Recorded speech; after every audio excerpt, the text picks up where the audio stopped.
శ్రీమాత్రే నమః. Welcome to my channel. ఈరోజు మన ఛానల్లో చేయబోతున్న రెసిపీ పలావ్ అండి. నానబెట్టుకున్న బియ్యం అండి.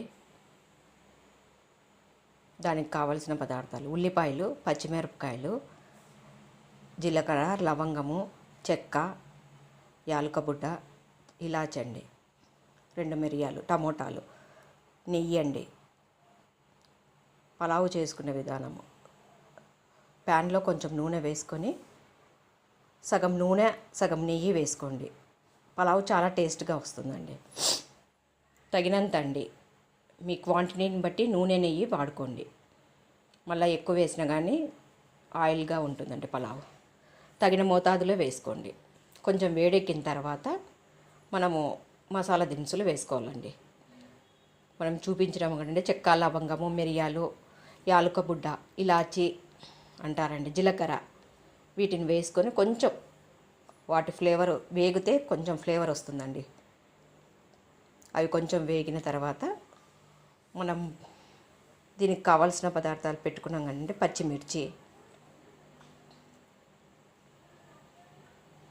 వేసుకోవాలండి. పలావ్ చాలా టేస్ట్గా ఉంటుందండి. నేను చెప్పిన విధంగా మీరు ప్రాసెస్ ఇలాగే చేసుకోండి. పలావ్ చాలా టేస్ట్గా వస్తుందండి. ఇప్పుడు పచ్చిమిర్చి వేసుకోండి.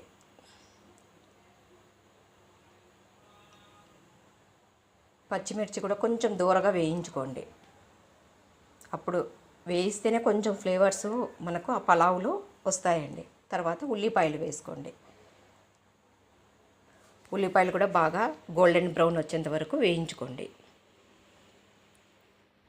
ఎందుకంటే గోల్డెన్ బ్రౌన్ వస్తేనే పలావ్ టేస్ట్గా ఉంటుందండి, లేకుంటే పచ్చివాసన వస్తుంది. కొంచెం ఉల్లిపాయలు బాగా ఎర్రగా వేయించుకుంటే మనకు పలావులో టేస్ట్ వస్తుంది. కొంచెం కలర్ కూడా చేంజ్ అవుతుందండి పలావ్. అందుకని ఉల్లిపాయలు కొంచెం గోల్డెన్ బ్రౌన్ కలర్ వరకు వేయించుకోవాలండి. తర్వాత టమోటాలు వేసుకోండి.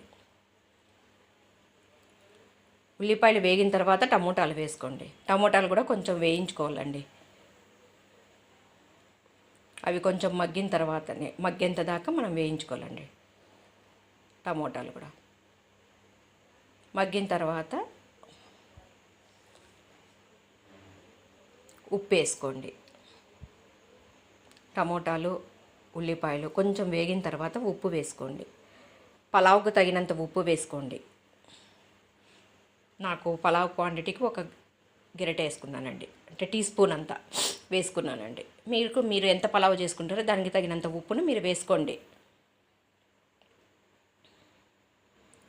ఎందుకంటే ఉప్పు వేస్తే ఉల్లిపాయలు కానీ టమోటాలు కానీ మాడిపోవండి. మంచి కలర్ గోల్డెన్ కలర్ వస్తాయి, వేగుతాయి కూడా, తొందరగా వేగుతాయనండి. ఉల్లిపాయలు తొందరగా వేగడానికి ఇదేనండి టిప్పు. కొంచెం సాల్ట్ వేసినామంటే తొందరగా వేగుతాయండి. చూడండి, బాగా వేగుతున్నాయి. నూనె అంతా పైకి వస్తూ ఉంది చూడండి. ఇప్పుడు అల్లం తెల్లవాయల పేస్ట్ వేసుకోండి. నేను అల్లము, వెల్లుల్లిపాయలు అప్పుడప్పుడు దంచుకొని పలావులోకి వేస్తానండి. ముందుగా దంచి పెట్టుకోనండి. అప్పుడప్పుడు దంచి వేస్తేనే ఫ్లేవర్ బాగుంటుంది. ఇది కూడా పచ్చివాసన పోయేంత వరకు వేయించుకోండి. అల్లం తెల్లవాయల పేస్ట్ కూడా నేను చెప్పిన విధంగానే చేసుకోండి. పలావ్ టేస్ట్గా వస్తుందండి. ఎందుకంటే అన్నీ మంచిగా వేయించుకుంటేనే మనకు పలావులో ఆ ఫ్లేవర్స్ అన్నీ వస్తాయి. ఇప్పుడు నానబెట్టుకున్నాం కదండి, 1 గంట ముందు ఆ బియ్యాన్ని 1 గ్లాసుకు 2 గ్లాసులు నీళ్ళని వేయండి పలావుకి.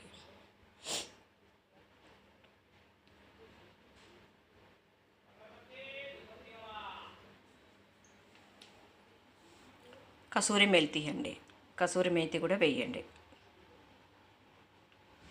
మనము మెంతాకుని ఎండబెట్టుకొని కూడా స్టోర్ చేసుకొని వాడుకోవచ్చండి. కూరలలో కూడా వేసుకుంటే మెంతాకు చాలా టేస్ట్గా ఉంటుందండి. నేను అలాగే చేసుకుంటానండి. మెంతాకుని ఎండబెట్టుకొని స్టోర్ చేసుకొని పెట్టుకుంటానండి. వాటిని ఇలాంటి పలావులలోను కూరలలోనూ వేసుకుంటానండి. ఇప్పుడు మూత పెట్టుకొని స్టవ్ వెలిగించుకోండి. 3 విజిల్స్ వచ్చిన తర్వాత బంద్ చేసుకోండి. పలావ్ టేస్ట్గా ఉంటుంది. లైక్ చేసి షేర్ చేసేయండి.